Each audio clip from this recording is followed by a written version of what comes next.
She told him not to open it tonight. He opened it anyway. The door to the North Tower had not been touched in 3 months, not since the night Lucian Ashveil, Alpha King of the Caerwyn realm, had turned the iron key with his own hand and walked away without looking back. The lock was old. The hinges exhaled frost when they moved, and the woman inside did not run toward him when the door swung open. She stood at the center of the room with her back to him. Both palms pressed flat against the floor, frost marks bleeding white and silver across the stone beneath her hands. The cold in that room was not the cold of winter. It moved. It breathed. It pressed against the walls as if something on the other side had been pushing for months and had almost learned the shape of the cracks. "Do not open it tonight," she had said to him 3 hours ago through the locked door, her voice steady in a way that made the hairs on his neck rise. He had asked why. "Because tonight it wants you." He had not listened. He was a king. He did not take instruction from a woman locked in a tower on the word of a frightened court. Now the frost marks were spreading. Now they were climbing the walls. Now Rowan Vale was pressing her hands harder into the stone, and something in the rosin was pushing back. She turned her head only slightly. "You have about 4 minutes before it reaches the door frame," she said. "What reaches the door frame?" "The curse you invited in when you unlocked the chamber." He did not move. She let out a slow breath. The frost around her hands deepened, pulling inward, contracting like a wound being forced to close. Her fingers were white to the second knuckle. Her breath came in deliberate intervals. Each one measured, each one a small act of control over something that did not want to be controlled. "Lucian," she said, and the sound of his name in her voice, the name she had never spoken aloud to him before, cut through whatever command he had been forming. "Close the door now." He closed it. The lock clicked back. The silence after was complete. It took Rowan 11 minutes to seal what his intrusion had opened. He stood outside and listened to her work through the door. He did not hear screaming. He did not hear prayer. He heard breath, controlled and deliberate, and the faint crystalline sound of frost hardening over stone, and once, only once, a sound that might have been pain, suppressed quickly, swallowed before it could become anything he could name. When she finally spoke again, her voice came through the door quieter than before. "I told you not to open it." He had no answer for that. He stood in the corridor of the North Tower for a long time after, his hand still resting against the lock, and began to understand that he did not know what had been happening on the other side of this door for 3 months. He had called it containment. He had told himself the chamber was comfortable, the fire maintained, the food delivered twice daily. He had told himself she was safe. He was no longer certain he had been right about any of it. 3 months ago, Rowan Vale had arrived at Caerwyn Palace as his bride. He had not chosen her. The arrangement was old, a Vale blood oath tied to northern territories that his father had signed before Lucian was old enough to hold a sword. She came from a minor lord's house with little wealth and old northern bloodlines that had thinned over generations. The court received her politely. He met her once before the wedding and found her quiet, composed, and watching everything with eyes that catalogued what they saw without commentary. High Priestess Marova had been watching her too. Lucian noticed that and set it aside. The wedding was formal. Rowan stood beside him at the altar, with her hands folded and her chin level, and she said the words in a clear, unhurried voice. When the ceremony was finished, she pressed 2 fingers to the frost seal embedded in the altar stone, an old northern tradition. He was told, A gesture of recognition, and the stone briefly glowed the same pale silver as her eyes. Marova's gaze sharpened. Lucian had not thought of it again until 2 days later, when the first frost incident occurred. A silver handprint appeared on the mirror in Rowan's chambers. Not frozen, sealed. The mirror's surface had gone opaque, white and cold, and the handprint at the center was deep as a scar. Healer Sava had been called. She examined it, said something quietly to Rowan, and Rowan had nodded. That had seemed to be the end of it. But Marova had been there, and Marova did not forget. Before the accusations began, there had been the winter garden. Lucian remembered it precisely because it was the last afternoon before everything changed, and he had not known it was the last afternoon. He went to the garden to review correspondence and found Rowan there already, crouched beside the frost-glass roses that bloomed only in the coldest months, her fingers moving along a petal with the careful attention of someone reading rather than admiring. He asked, without thinking, whether she preferred the cold. She looked up at him with that level gaze and said, simply, that she had grown up in the north. My grandmother taught me to read the frost marks, she added. She said the cold was not always the enemy. Sometimes it is what keeps rot from spreading. He was surprised enough by that to stop walking. There was something in the way she said it, not the words exactly, but the weight under them, the sense of a person who carried knowledge the way others carried grief. He sat beside her, and they talked for over an hour. About the North, about old bloodlines, about what it meant to inherit something you had not asked for, about the old seal prayers she had learned as a girl, standing beside her grandmother in a stone room while the winter pressed at the walls outside. He walked away from that garden thinking his bride was unusual. He thought it with something close to respect. 3 days later, Marova came to him with evidence. Frost marks found in the corridor outside the royal chambers. A seal mark on the western gate, old, deep northern design. Healer Sava had examined 3 courtiers who had fallen ill with what she described as minor frost exposure, and before Sava could present her full findings, Marova had reinterpreted them. The seal marks were not protection, she said. They were contamination. Wintervein blood, the oldest of the northern bloodlines, had a history of carrying frost curse. The incidents had begun after the wedding. The handprint on the mirror, the illness, the marks appearing where Rowan walked. A cursed bride, Marova said calmly. A danger to the alpha blood of the crown. Lucian looked at Rowan across the great hall as Marova presented her case. Rowan looked back at him. She did not flinch. She did not beg. She looked at him the way a person looks when they already know the verdict and are waiting to see whether they are wrong. She was not wrong. He told himself it was precaution.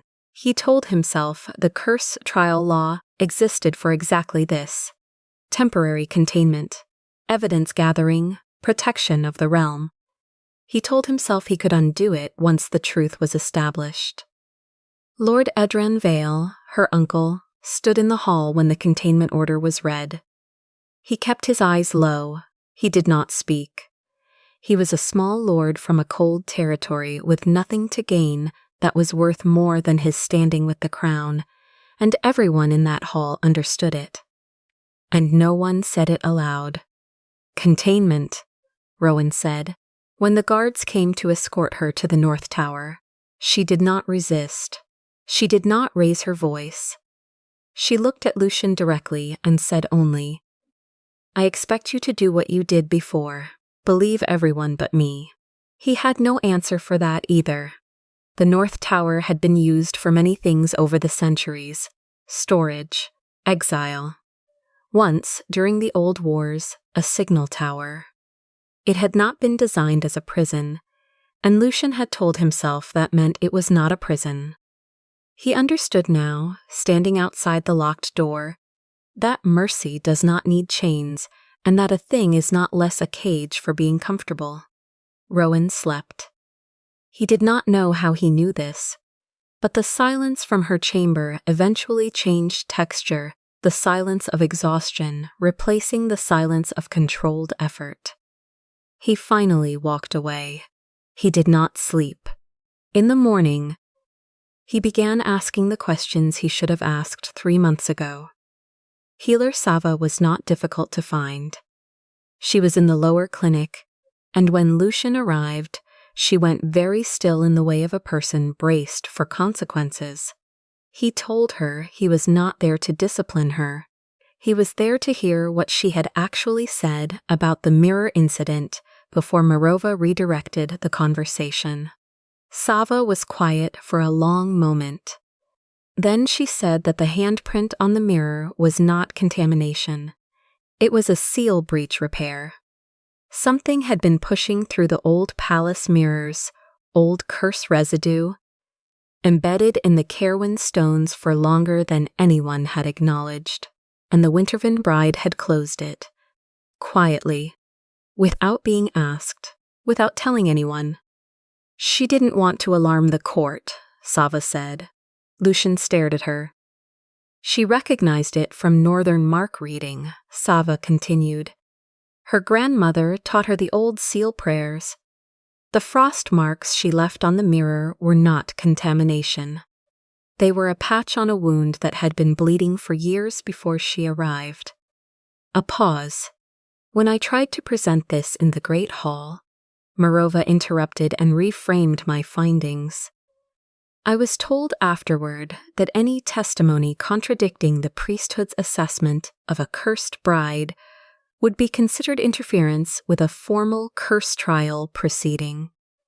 The consequences for that were significant. Lucian left the clinic and went to the Royal Archive. What he found there took the rest of the day. The curse trial law was 140 years old. He had always understood it as emergency legislation, a tool for containment during the plague years, a safeguard against cursed bloodlines that might endanger the realm.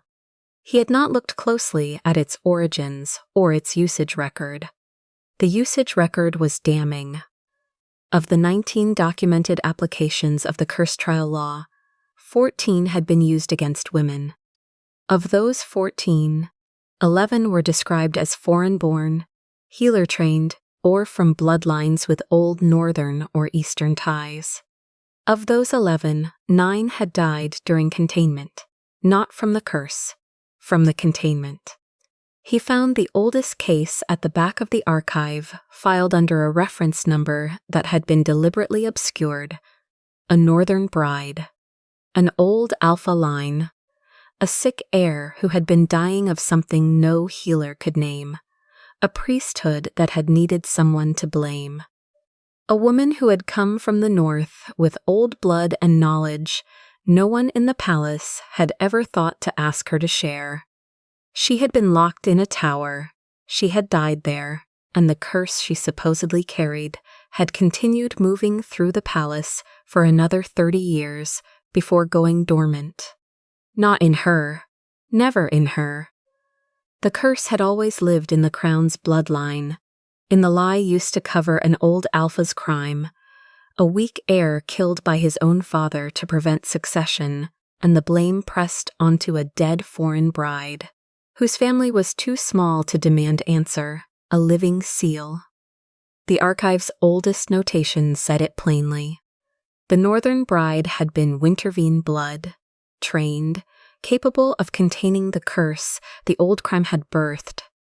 She had been doing exactly that, and the palace had imprisoned her for it, and when she died, the seal broke, and the curse ran free for 30 years. Lucian sat in the archive with the documents in his hands for a very long time. He thought about Rowan's hands on the floor of the North Tower, the frost marks spreading to cover something he could not see. 11 minutes of controlled, painful work, alone, repairing a seal he had cracked open, by simply walking through a door. He thought about the winter garden, about cold keeping rot from spreading. He thought about Edrin Vale standing in the hall with his eyes down. He thought about Marova's voice, always so calm, always so certain, always knowing exactly which fear to press. He thought about what it had cost Rowan to look at him across the great hall and say nothing, because she had already known he would not listen.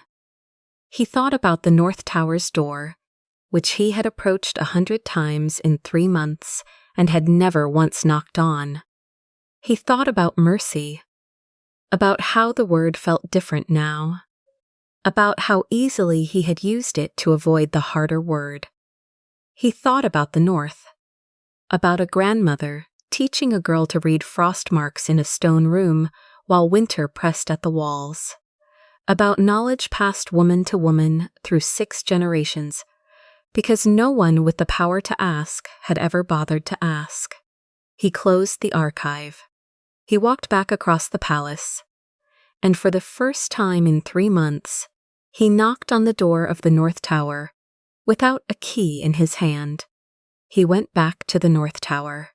She was awake when he knocked. He did not use the key. He waited. Eventually, she said, through the door, "You found the archive." "Yes," he said. "Sava talked to you." "Yes." A silence. Then the sound of movement not toward the door. "What do you want?" she asked. "I want to know what you know." "Truth," she said, "and room to work." He had prepared an apology. He had the words arranged carefully during the walk across the palace, but something in her voice, steady and tired and completely uninterested in being apologized to, stopped him before he could begin. "I'm going to open the Moon Court," he said instead. "A formal curse trial, public." Another silence. "That is where they plan to finish it," she said. "Marova has already filed. Under existing law, a sealed bride's testimony cannot be heard without priesthood approval. Her evidence cannot be presented without a witness of standing. I cannot speak in my own defense. The tribunal is structured to confirm the accusation, not examine it. He had not known that. He should have known that. Then I will break the law first, he said. She was quiet. You locked me in public, she said at last. You do not get to free me in secret. Moon Court, he said. Full assembly, every lord, every priesthood rank, every witness of standing, all of it public. And before Marova can call the trial to order, I will move to repeal the curse trial law on the floor. The silence after that was different. That will destroy your alliance with Marova's order, she said. I know. It will cost you the Northern priesthood's endorsement. I know. The court will say you were corrupted by a cursed bride, that you're acting under her influence. Let them say it where everyone can hear, he said. A long pause. You cannot free me and keep the law that chained me, she said. If you do, the next woman they fear will be locked in this tower inside a year, and the one after that. The law is the mechanism. The accusation is the lock. Removing me from the tower changes nothing if the tower stays ready. Yes, he said. I know. She opened the door. Not all the way, just enough. She stood in the opening with the frost light of the sealed chamber behind her, and she looked at him the way she had looked at him across the great hall 3 months ago, measuring the distance between what a person said and what they would actually do when the cost became real. I thought not killing me was mercy, she said. I know, it was only a slower sentence. Yes, he said. I know that now. She studied him for another moment. Then she stepped back into the room, and he understood that was not a dismissal. She sat on the low stone bench near the window, and he remained standing in the doorway, and she told him what the archive could not. The curse had begun with a crime.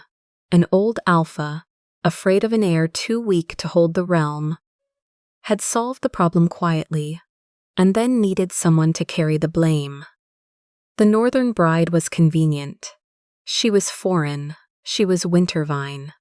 She had knowledge that looked, to a frightened court, like evidence. The priesthood helped construct the story. The bride died maintaining a seal that held the curse back from the Alpha bloodline. When she died, the seal broke. The curse had moved through Caerwyn Alpha blood in cycles ever since. Every time a Wintervein heir arrives in this palace and begins to contain the damage, the curse pushes harder, Rowan said. Not because we carry it, because we are the only thing standing between it and you. She looked at her hands. I could feel it the night I arrived. It recognized my bloodline immediately. My grandmother taught me what to do when that happened. My mother taught me after her. The knowledge passed through Wintervein women for 6 generations, because no one in this palace ever thought to ask us what we knew. She paused. My uncle knew. He has always known. The Wintervein knowledge is the reason Rowan Vale agreed to this marriage. He sent me here knowing exactly what I would be used for. He did not tell me the price. He assumed I would manage. A pause. He was not wrong about my ability to manage. He was wrong to arrange my life without my consent. A seal is not asked whether it wishes to close, Lucian said. It was what Edrin had written. Years before this marriage was arranged, he had found the letter in the archive, tucked inside a file on Wintervein bloodline records. Clinical, matter of fact, the words of a man who had decided that his niece's purpose was more important than her choice. Then it is not a seal, Rowan said. It is a sacrifice. She looked at him. That is the first useful thing you have said to me, she said. Marova moved against them before dawn. She had been watching the archive. She had informants everywhere, priests in the library staff, clerks in the administrative offices, lords who owed her order old favors and would not risk the cost of refusing. By the time the first light came over the eastern towers, she had already contacted Rowan Vale, and Edron had already filed a formal petition requesting that the Moon Court trial proceed under the existing curse trial law before any legislative challenge could be entered. The petition included a secondary clause, a request that the Alpha King be assessed for influence contamination before being permitted to introduce any legislation related to the sealed bride's case. It was a clause buried in the existing law that most people had never needed to read. Marova had clearly read it many times. Lucian received the petition at sunrise and read it without expression. He sent for Isolde. The guard captain had spent 3 months stationed at the North Tower door. She came to him with the carefully neutral expression of a person who had been thinking hard about the right thing to do and had not yet decided whether they were brave enough to do it. He told her he was not there to discipline her. He asked what she had actually observed at the tower, not what she had been told to observe, what she had seen. Isolde was quiet for a long moment. She worked, she said finally. Every night. I heard it through the door, the frost sounds, the breath, the prayers in the old northern language. I didn't understand the words, but I understood the rhythm. Hours, sometimes. Every single night. A pause. Once I heard her cry and then stop crying, and then keep working. She never stopped for more than a minute. You never reported this. You told me to contain her, Isolde said. Not to understand her. A pause. I guarded the door because I thought duty meant keeping her inside. I know now that duty should have asked who wanted her locked there. He told her she would testify. He also sent for Sava, who arrived with her original examination notes, kept quietly at considerable personal risk against the possibility she might one day be allowed to present them. He did not send for Caerwyn Vale. He did not give Caerwyn Vale the opportunity to prepare. The moon court filled within the hour. Word traveled fast in a palace, and the word that the Alpha King intended to challenge the curse trial law before Marova could call her. Trial traveled faster than most. Lords came. Priests came. Foreign witnesses of standing came. The banners of every ruling line since the founding hung from the vaulted ceiling, and the room held all of it, all the history, and the weight of everything that had been decided here before. And Rowan stood near the chamber wall, with Isolde beside her, and waited. She did not look at Caerwyn when he arrived, and took his seat among the minor lords. She did not look at Marova when the high priestess entered with her attendants, and arranged herself with the composed certainty of someone who had won in rooms like this before and expected to win again. Marova called for the trial to open.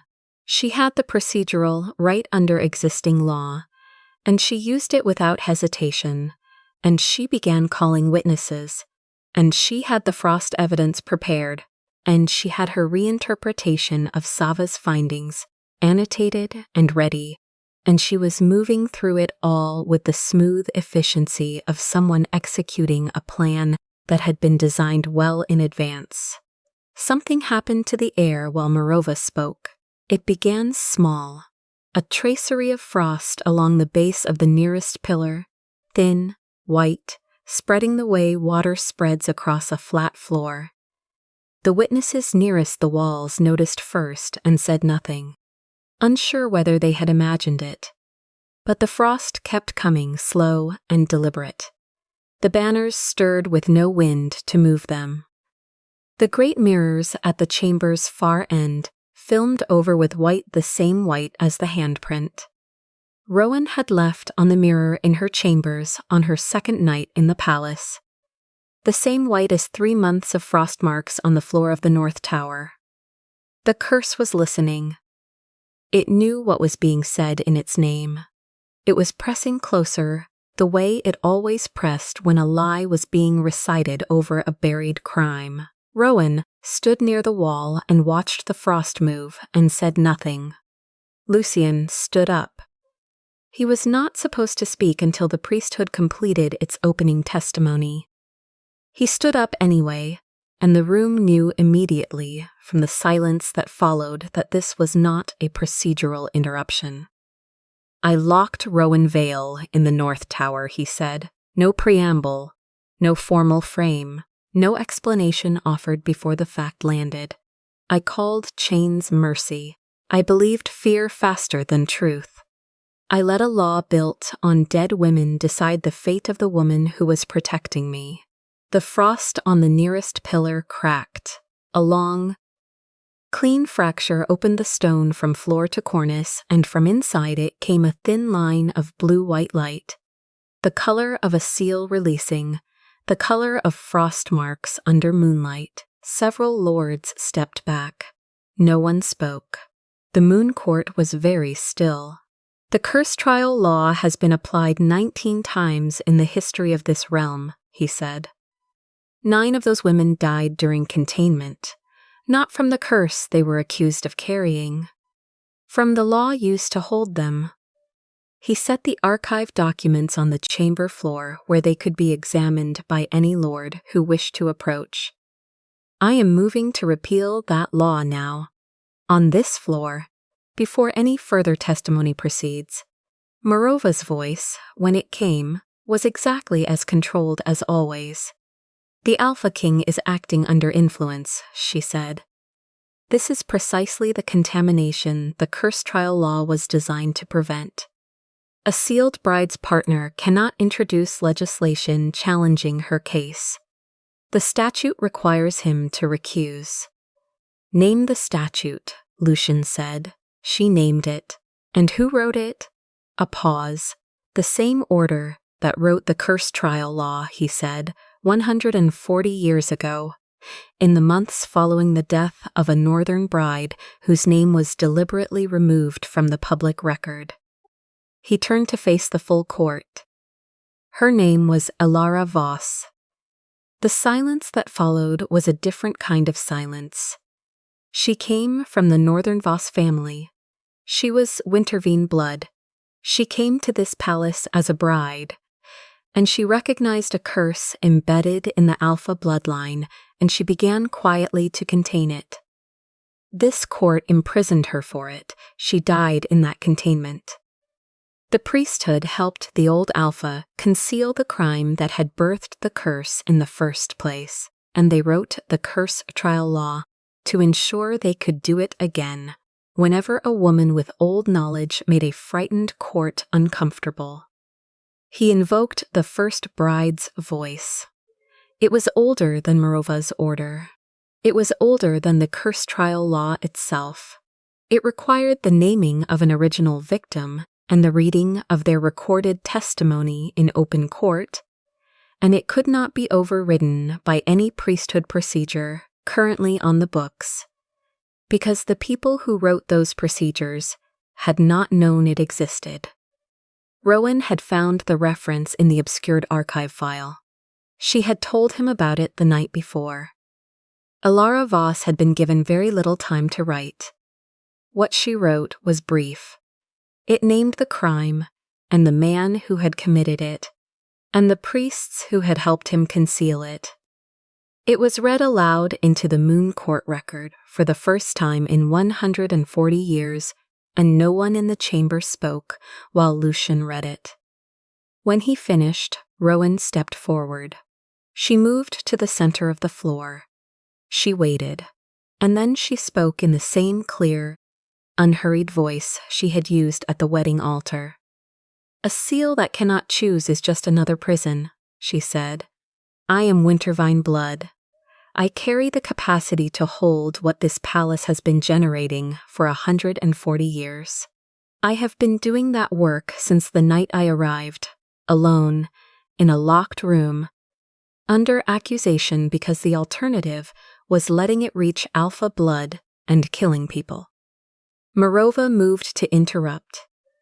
"The bride's testimony cannot be heard without priesthood approval," Rowan said, "under the curse trial law, which has just been moved for repeal, which the first bride's voice mechanism supersedes regardless of that law, which you knew when you framed me, and which you assumed I did not know." She turned from Marova and looked at Edron. "You told Marova's order that a Wintervein seal holder was being sent to Caerwyn. You arranged this marriage knowing what it would cost. You wrote that a seal is not asked whether it wishes to close. You traded my knowledge for your political standing without once considering that my consent was the difference between a sacred duty and a sacrifice." She did not raise her voice. She did not need to. "I am not asking you for anything now. I am putting on the record what you chose, so that what you chose cannot be quietly filed and forgotten." Edron said nothing. There was nothing to say. She turned to the court. The high priestess used a frightened king's trust to turn fear into law. She silenced a healer who was going to present accurate findings. She twisted frost to evidence to fit a verdict she had already decided. She built all of it on the bones of a woman whose name she helped erase. "I was never the cursed bride. I was the living seal your court condemned." She let that settle. "You do not get to forgive me for that. What you can do, what you must do, is name what happened.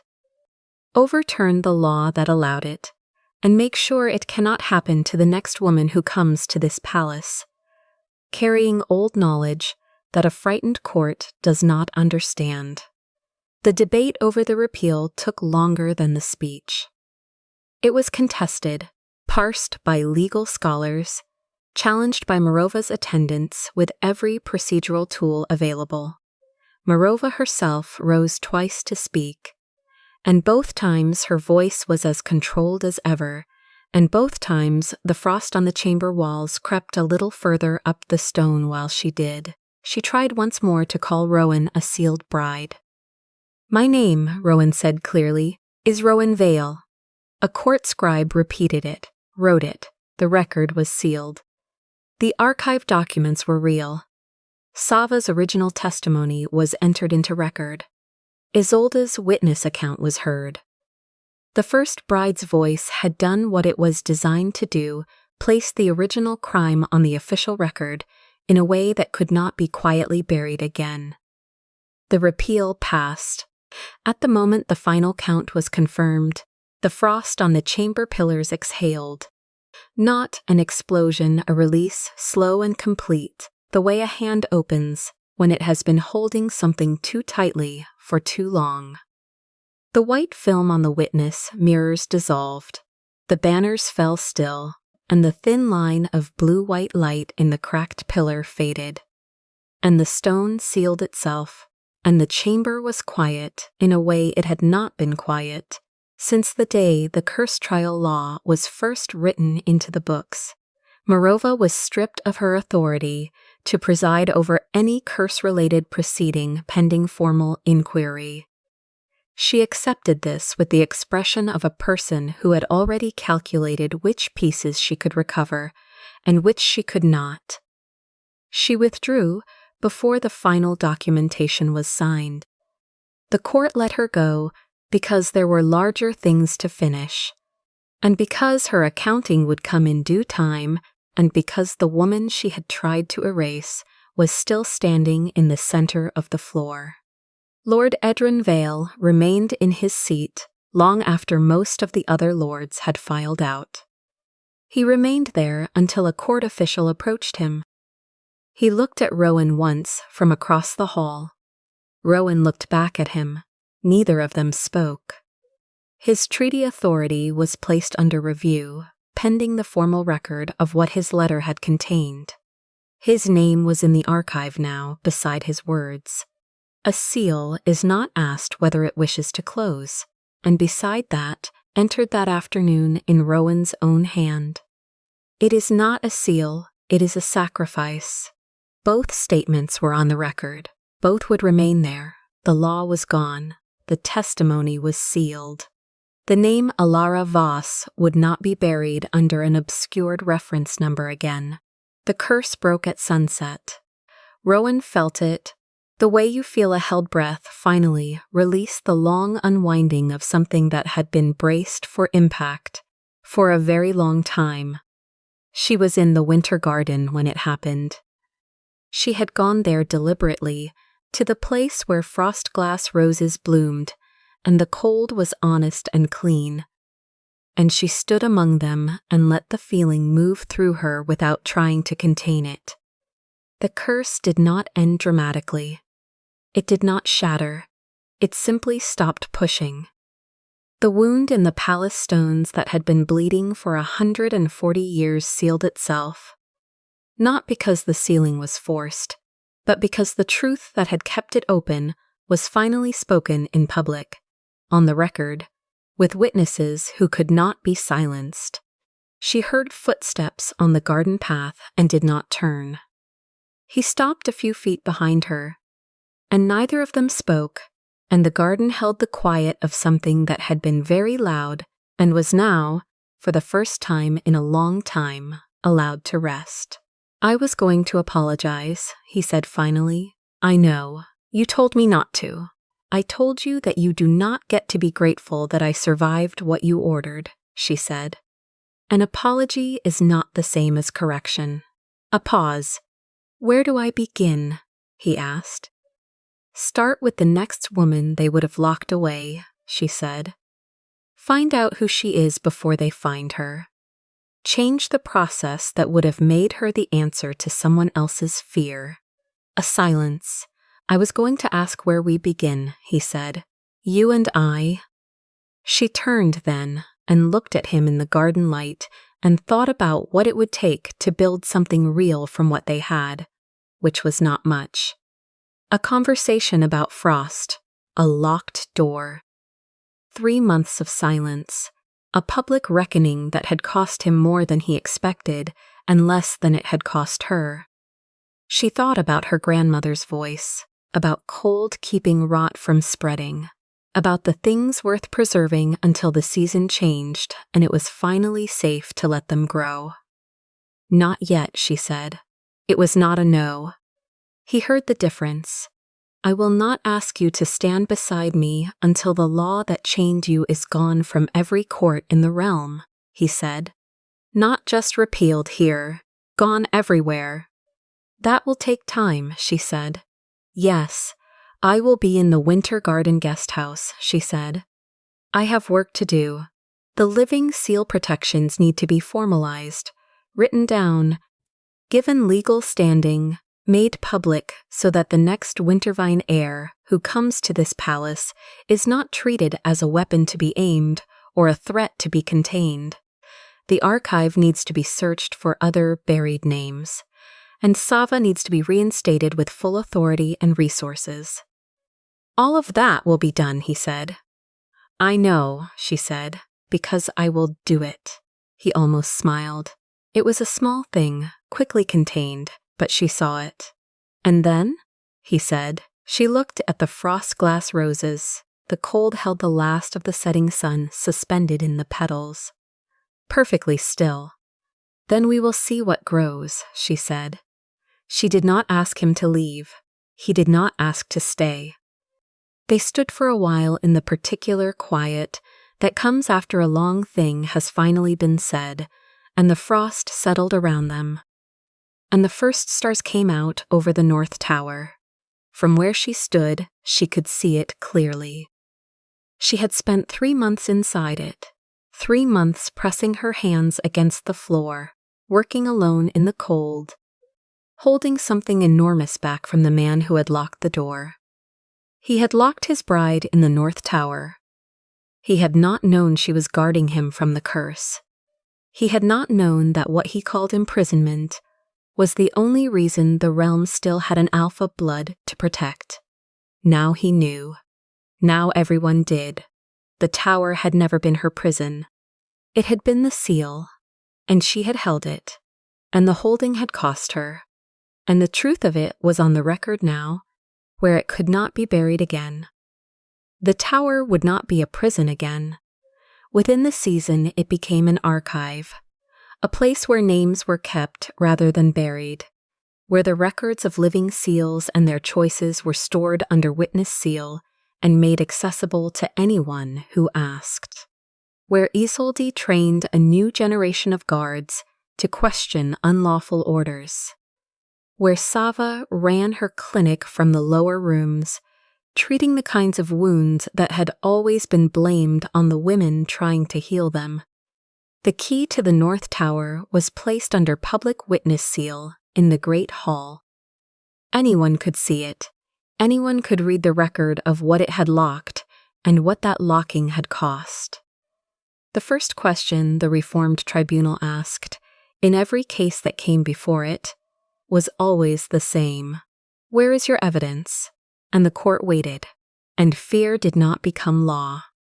Not this time.